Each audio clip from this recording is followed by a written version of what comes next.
எதுக்குங்க இது வாங்கிட்டு வந்தீங்க? இல்லை, இந்த வாட்டி பாரு. 5 வருஷமா பார்த்துட்டு தாங்க இருக்கேன். நம்பிக்கைக்கு வருஷமும் வயசும் எதுக்கு? சரி, வச்சுட்டு போங்க, பார்க்குறேன். ஐயோ, என்னாச்சுங்க?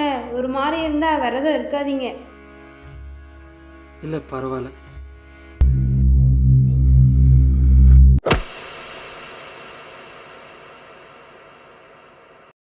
அம்மா, நம்ம பார்க்குற இடத்துலலாம் முருகர் ஃபோட்டோ வருது, முருகர் வேல் வருது.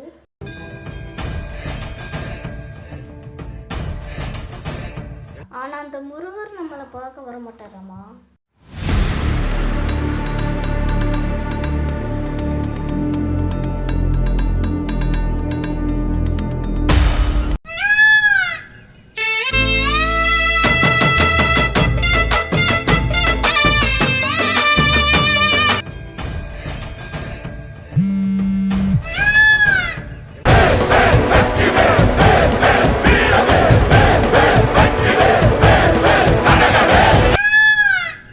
வருவார் அப்பா, ஒரு நாள் கண்டிப்பா முருகர் உன்னை பார்க்க வருவாரு.